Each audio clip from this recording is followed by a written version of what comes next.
अपने पराए घर की लड़ाइयां कितनी भी हो, लेकिन ये भी सच है कि किसी पर कोई आपत्ति हो तो अपना ही परिवार साथ देता है। भैया, मेरे पीछे पुलिस लगी है, प्लीज मुझे बचा लो।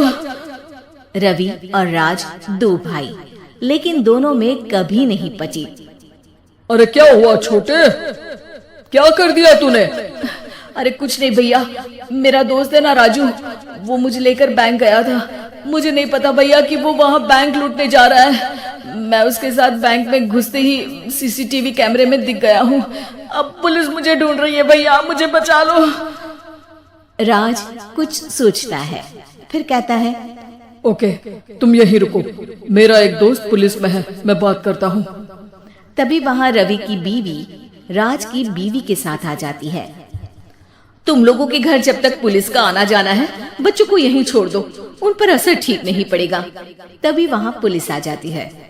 चलो चलो, कौन है रवि, थाने चलो। मैंने कुछ नहीं किया, मुझे कुछ नहीं पता।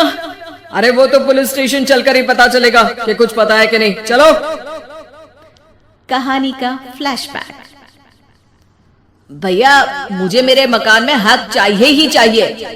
अरे लेकिन छोटे, अभी मेरे बच्चों पर काफी खर्चा है, तेरी भाभी की भी तबीयत ठीक नहीं रहती, बजट बिल्कुल नहीं है कि मैं अलग होकर रहूं। देख लो भैया, 1 महीना है तुम्हारे पास, जल्दी से घर खाली कर दो। अरे कैसी बात कर रहे हैं भैया, मेरे शरीर में अभी इतनी हिम्मत भी नहीं कि घर को खाली करे। तो क्यों अपना पोषण बेचा भाभी? अरे तुम तो जानती हो, पिताजी की बीमारी के कारण उन्हें हमारी जरूरत थी, कैसे आते पैसे। ससुर जी तो बूढ़े थे भाभी, उनकी बीमारी में भी पैसे लगाना कौन सा अकल का काम था। तो क्या पिताजी को मैं मरने के लिए छोड़ देता? अरे रवि, तू तो समझ, पापा को हमारी जरूरत थी, उन्होंने हमारे लिए हर वो काम किया जिससे हमें खुशी मिले। बैक टू रवि, जो जेल में बैठा है। ये मैंने क्या कर दिया था? मैं ना पिता का हुआ ना ही भैया का, मेरे साथ जो हो रहा है ठीक ही हो रहा है। तभी वहाँ पुलिस वाला आता है। रवि, तुमसे कोई मिलने आया है। भाभी, आप यहाँ क्यों आई? पुलिस स्टेशन है ये भाभी। भैया, आपकी जगह मेरा भाई होता तो क्या मैं नहीं आती? अच्छा, ये खाना ले लीजिए, खा लीजिएगा। आपके भैया लगे हैं वकीलों और पुलिस वालों से बात करने में, डरने की कोई बात नहीं। जब आपने गुनाह किया ही नहीं तो सजा भी नहीं मिलेगी। रवि भाभी को देखकर रोने लगता है। घर में साक्षी चुपचाप बैठी होती है कि तभी सोनम कहती है, अरे साक्षी, क्या हुआ, परेशान क्यों हो रही हो? भाभी, अभी अभी पुलिस स्टेशन से खबर आई है, इन्हें बड़े जेल में शिफ्ट किया जा रहा है। मैं क्या करूंगी भाभी? रो मत, हम अच्छे से अच्छा वकील करेंगे। लेकिन उसमें तो बड़े पैसे लगेंगे दीदी, हम इतना पैसा कहाँ से लाएंगे?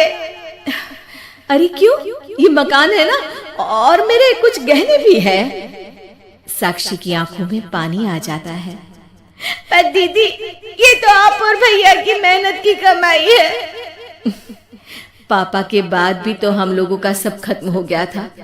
पापा को तो बचा नहीं पाए, लेकिन भैया को जरूर बचा लेंगे, और भगवान चाहेंगे ना तो दोनों भाई मिलकर इससे भी बड़ा मकान खड़ा कर लेंगे। साक्षी। थोड़ी देर में राज वहां आता है। सोनम सही कह रही है साक्षी, पैसों की कमी के कारण किसी भी बेगुनाह को सजा नहीं मिलती। राज एक अच्छा सा वकील करता है। सोनम और साक्षी बचाए पैसे और अपने गहनों को बेचकर रवि का केस लड़ते हैं और जल्द ही रवि जेल से बाहर आ जाता है।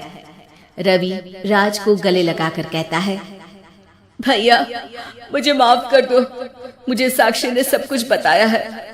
भैया, आपने मुझ पर विश्वास किया, मेरे लिए दिन रात मेहनत की, भाभी ने अपने गहने तक बेच दिए। भैया, आपने तो पापा के लिए भी पैसे नहीं देखे, लेकिन मैं बहुत ही सेल्फिश निकला। भैया, एक आखिरी बार मुझे माफ कर दो, मैं शर्मिंदा हूँ। अरे भाई, अपने तो अपने ही होते हैं, पापा ने हमारे लिए क्या नहीं किया, ये तुम्हें बताने की जरूरत नहीं है मुझे। और फिर तू तो मेरा भाई है। पैसे से बढ़कर रिश्ते होते हैं भाई।